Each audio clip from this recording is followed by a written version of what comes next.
नमस्कार, मैं हूं नारायण मिश्रा और मेरे साथ हैं मेरे सहयोगी संजय अथर्व। और आज हम बात करने जा रहे हैं अमेरिका की H1B वीजा पर।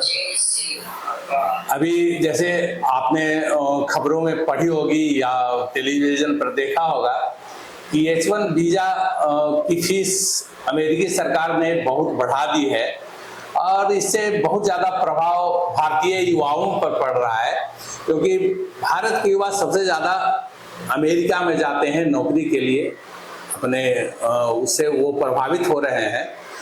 तो Sanjay ji, H1B visa America का, इसका फी ट्रंप सरकार ने बढ़ाया है, तो आपको क्या लगता है इस वीज़ा के कीमत में बढ़ोतरी से या भारतीय युवाओं पर कितना प्रभाव पड़ेगा? इसमें नारायण जी दो स्थिति बनती है।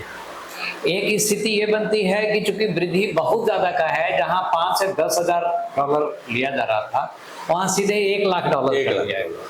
तो इसका प्रभाव पड़ेगा कि जो बच्चे जाना चाह रहे थे उनको एक बड़ी पूंजी, भारतीय रुपए में देखें तो 88 लाख रुपए अलग होता है, तो उतनी बड़ी पूंजी उनको जुटानी पड़ेगी। पहले ये जो शुल्क था वो कंपनी ही दे दिया करती थी, क्योंकि उनके लिए ये छोटी राशि थी। लेकिन जब इतना ज्यादा गुणा वृद्धि हो गया तो कंपनियां अब आमतौर पे इससे बचना चाहेंगी। अब दो एस्पेक्ट बनता है, एक तो कंपनियां वो पैसा देने के लिए तैयार हो जाए अगर उनको ज्यादा लाभ दिखता है तो, दूसरा वो कि वो अमेरिकियों को लेना शुरू कर दें अगर इससे बचना चाहते हैं तो, और तीसरा ये कि किसी बाहर के देश में जाके वो अपने कंपनी का ऑफिस खोलें, वहां से काम करवाएं। जैसे आपने बात की कि वो अमेरिकियों को लेना शुरू करें, तो जैसा आम लोग को पता है कि भारतीय युवाओं की तुलना में अमेरिकी युवा का जो मतलब सैलरी होता है वो ज्यादा अधिक मांगते हैं। नहीं, आप एकदम बिल्कुल सही कह रहे हैं, लेकिन अमेरिकी कंपनी भी कहीं ना कहीं से ट्रंप के दबाव में है। आपने अभी देखा तो होगा, कुछ दिन पहले ट्रंप ने सारे कंपनियों के जो हेड हैं, सीईओ, उनको बुलाया था और उनसे एकदम सीधा पूछा था कि आप अमेरिका में कितना निवेश करने वाले हैं। तो एक दबाव उनको है, अगर वो बाहर भी जाएंगे तो ट्रंप उन्हें आसानी से नहीं छोड़ेंगे। तो परिस्थिति अमेरिकी कंपनियों के लिए भी संकटपूर्ण है।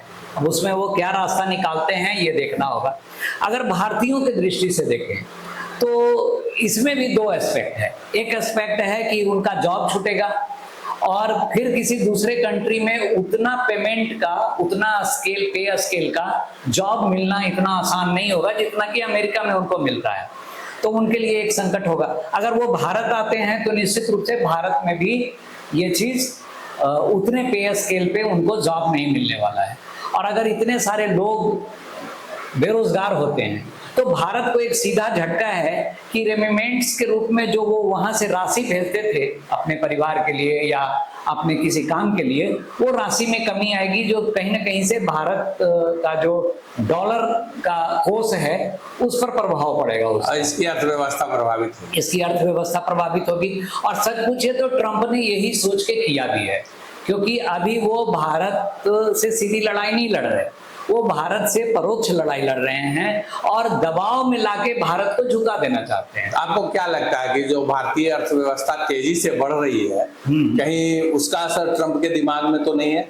निश्चित रूप से ट्रंप नहीं चाहते कि चीन के अलावा कोई और देश मेरा प्रतिद्वंदी बने। इस कारण से वो सोच रहे हैं कि चीन के सामने तो उन्होंने सरेंडर किया, टैरिफ लगाया और उसके बाद फिर टैरिफ वापस लिया, तो सरेंडर किया उन्होंने। लेकिन वो सोच रहे हैं कि अगर भारत के पास भी हम करेंगे तो फिर मेरे टैरिफ का कोई मूल्य नहीं हो रह जाएगा, क्योंकि अभी एशिया में यही दो देश हैं जो बड़ी तेजी से उभर रहे हैं और अमेरिका के प्रतिद्वंदी बनने की स्थिति में है। चीन तो लगभग पहुंचा हुआ भी है, भारत भी पहुंचने की स्थिति में है, तो वो भारत को रोकना चाहते हैं, तो वो अपने हिसाब से ठीक कर रहे हैं।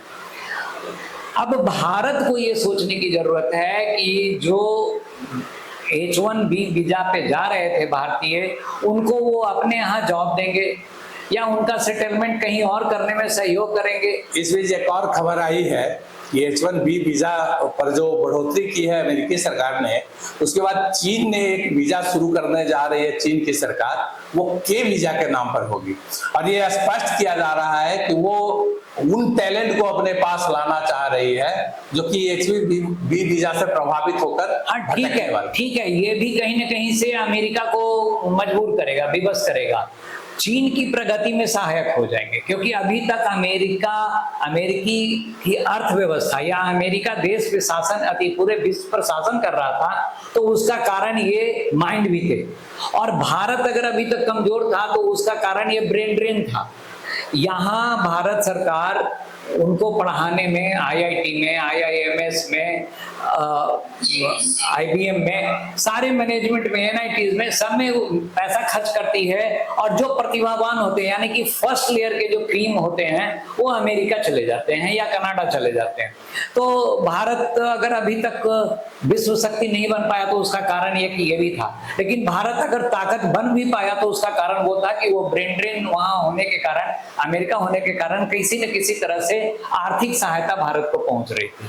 अब भारत सरकार को इस पर मंथन करना होगा कि वो सरेंडर करे या उसका कोई उपाय, या उन भारतीयों का अपने यहाँ उपयोग करे। और निश्चित रूप से अगर ये उपयोग करने में सफल हुई, हालांकि चैलेंजिंग तो है ये काम, तो भारत सरकार के लिए और भारत के लिए ये बहुत फायदेमंद हो जाएगा। बिल्कुल चैलेंजिंग तो है, लेकिन एक पहलू और बनता है कि जो भारत से अमेरिका चले गए, निश्चित रूप से उन्होंने अपना झुकाव अर्थ की तरफ दिखाया, धन की तरफ, व्यापार की तरफ। देश दोयम दर्जे का था उनके लिए। ये अलग बात है कि वहां जाने के बाद वो कुछ न कुछ राशि भेज रहे थे अपने परिवार के लिए, और वो भी अगर वहां ग्रीन कार्ड होल्डर हो जा रहे थे तो अमेरिका में ही बस जा रहे थे। तो भारत के प्रति वो लॉयल ना होके धन के प्रति लॉयल थे, अर्थ पावर के लॉयल थे। अब वैसे में अगर उनके अंदर भारत को महाशक्ति बनाने की भावना मन में आई, और अगर उसका कुछ परसेंटेज भी यहाँ आया, भारत आ गया और कम पैसे में काम करना शुरू कर दिया, क्योंकि भारत अगर इस स्थिति में पहुंचा है तो निश्चित रूप से कलाम जैसे प्रतिभा के कारण पहुंचा है, जिन्होंने सारे ऑफर को ठुकरा के भारत में काम करना पसंद किया। कलाम का हम नाम कर रहे हैं, लेकिन ऐसे सैकड़ों वैज्ञानिक हैं, सैकड़ों डॉक्टर्स हैं जो अपने देश में काम कर रहे हैं। तो ऐसे अगर वहां से 100% रिजेक्ट होते हैं और उसका 50%, 40% भी यहाँ आ जाते हैं काम करने के लिए, ये सोच के कि कम वेतन में भी हम काम करेंगे लेकिन अपने देश को महाशक्ति बनाएंगे, तो भारत के लिए ये लॉटरी लगने जैसा होगा। और तब भारत के गति को कोई नहीं रोक पाएगा। अमेरिका तो कम से कम घुटने के बल आने के लिए विवश होगा। चलिए एक अंतिम प्रश्न आपसे कि जो जैसे अमेरिकी सरकार की पिछले कुछ महीनों में जो बर्ताव रहा है, जैसे पहले उन्होंने टैरिफ लगाया, अब फिर H1B वीजा पर उन्होंने ये किया, तो आपको नहीं लगता कि इससे कहीं ना कहीं अमेरिका खुद अपने टांग पे कुल्हाड़ी मार रहा है? लेकिन अभी तक टारगेट उसका खुद को लाभ पहुंचाने का है। जैसे ही अमेरिका को या ट्रंप को लगेगा कि हमारा कदम अमेरिकी हितों के विरुद्ध जा रहा है, वो सरेंडर करेंगे। और ट्रंप इसके लिए प्रसिद्ध है। बिल्कुल, वो अगर हम उनको ट्रंप न कह के यू टर्न कहें तो इसके लिए वो फेमस है। तो ऐसे में टर्म या यू टर्न। हाँ, दर्शकों, हमारे फेसबुक पेज को लाइक कीजिए, कमेंट कीजिए और हमारे यूट्यूब चैनल को सब्सक्राइब कीजिए, और जो अपने विचार हैं उसे हमें हमेशा अवगत कराते रहिए। बहुत बहुत धन्यवाद। नमस्कार। नमस्कार।